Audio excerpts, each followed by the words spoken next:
Good morning, everyone. I wanted to make a video to answer questions that I see from people who perhaps aren't that familiar with perhaps a different lifestyle that they're not used to.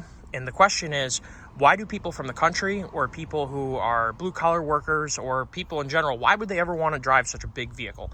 Why would they ever want to drive such a tall vehicle? And it's too heavy, it's too big, many questions like that. For those of you who haven't driven a modern pickup truck, they are extremely easy to drive. There isn't a lot of physical strength required like a 80s or 70s semi-truck where they are bears. They certainly aren't anything like that. And even more so, they ride very, very well. They corner extremely confidently, safely.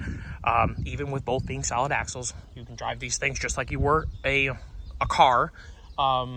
As long as your driving of a car isn't pretending that you are, a Formula One driver. They drive extremely well. Now, another question is, why would you lift them?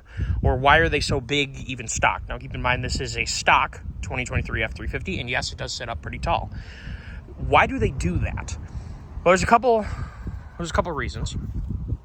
Number one, and the most important reason to lift a truck is to fit the tires that you want to run. The bigger diameter tires that you run and wider offer more stability and weight carrying capacity naturally. These 275/65 R20s are among the highest rated tires that you're going to buy, especially for about a 34-inch diameter total tire height. They have a 3,750 pound weight carrying capacity, and a lot of this is simply about the capability of the vehicle. As vehicles have gotten newer, their payload ratings have gone up, their gross combined vehicle weight rating has gone up, and therefore the equipment that comes on a vehicle has got to be up to the task.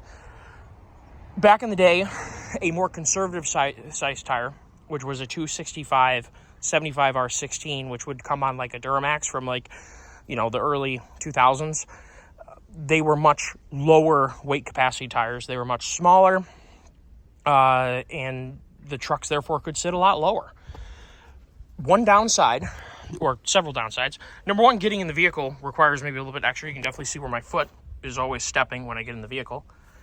Another reason, and has made having steps that come on the vehicle extremely handy, is just the physical height to get up into a vehicle. A lot of times people would use a tire, but now we have steps in the back and steps in the middle on Fords and Chevys. Dodge hasn't done yet. I really like them.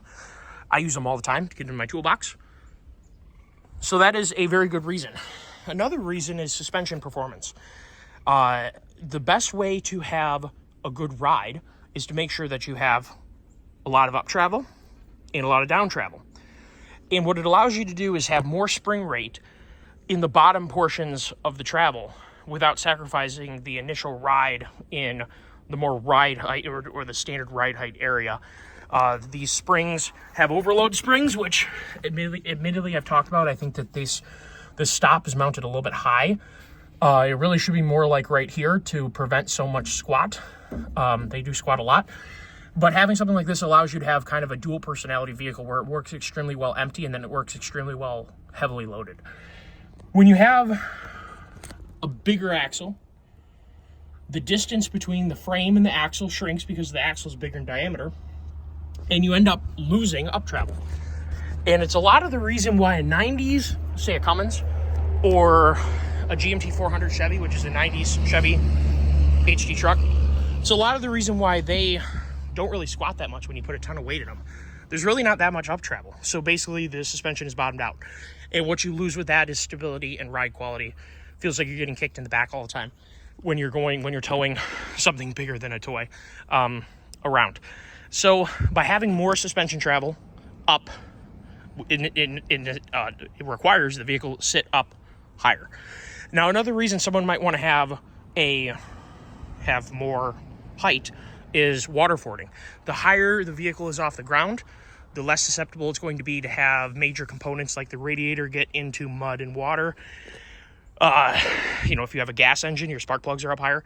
So you can go through more water with the higher vehicle. So there's a balance when it comes to the lifting or the ride height of the vehicle of your suspension performance your roll center, so how tippy the truck is when you turn corners, and how hard it is to get in the bed. I will say that these modern trucks, they are one legitimate gripe is you have a bed and it is kind of a bear to put things in it, especially if they're heavy. If they're, if you're just alone and you're going to lift a 180-pound thing in the back of the truck, you got to grunt and complain a little bit. And that is a fact.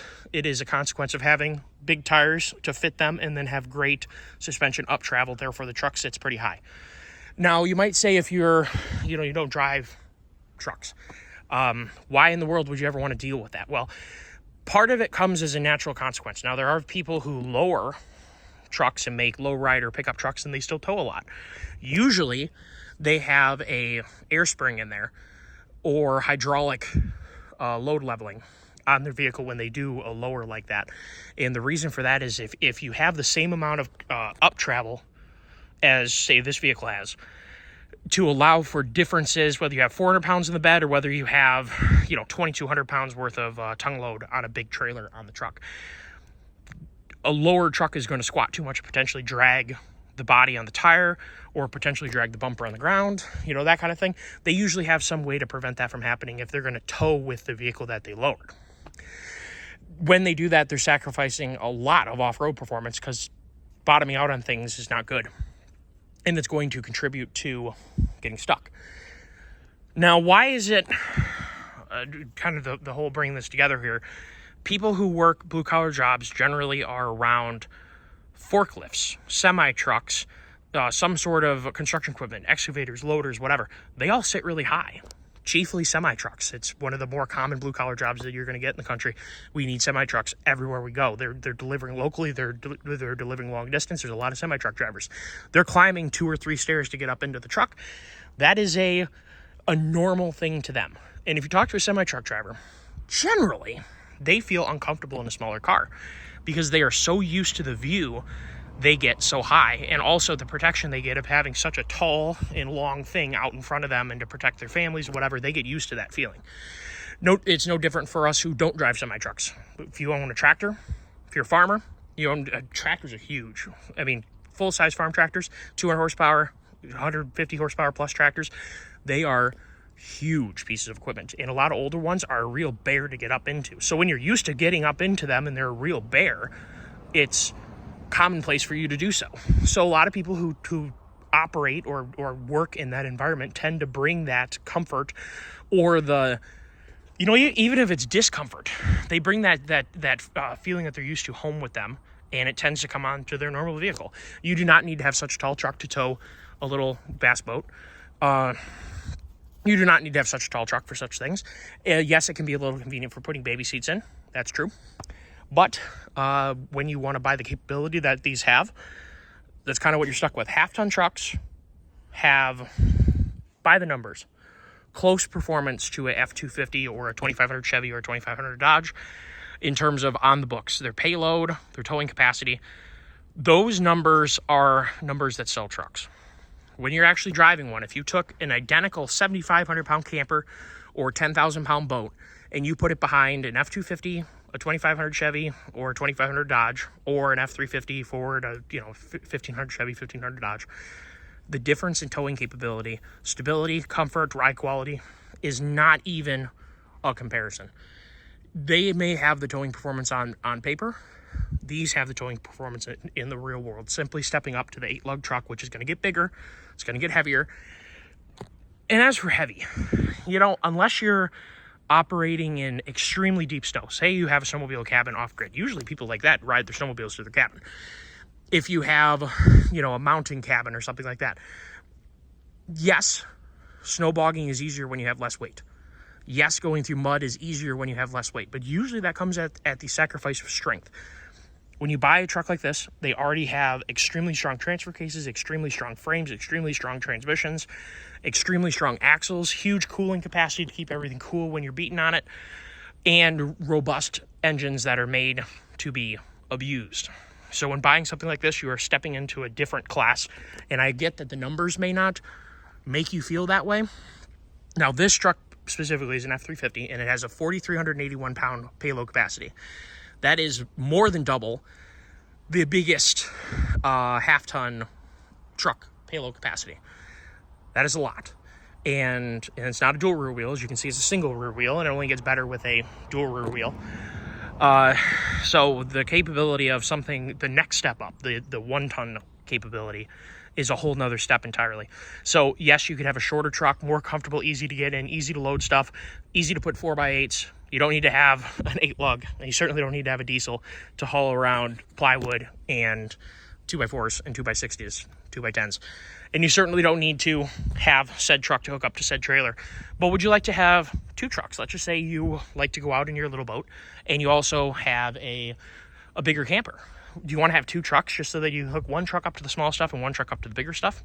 Most people don't want to do that because of cost, because of more stuff to service and keep track of, more complexity, remembering where your keys are, all those top things. So hopefully I've answered some questions as to why somebody would ever want to have something like this, and how they're comfortable in it. I can assure you that if you just go test, you could easily, if you have this question, you could easily go to a dealership, ask them to test drive a Ford, Chevy, Dodge, whatever, 3/4 ton or 1-ton truck. I guarantee you that they're going to let you test drive it as long as you have a clean driver's license and all that good stuff, as long as you don't have any scary things in your record.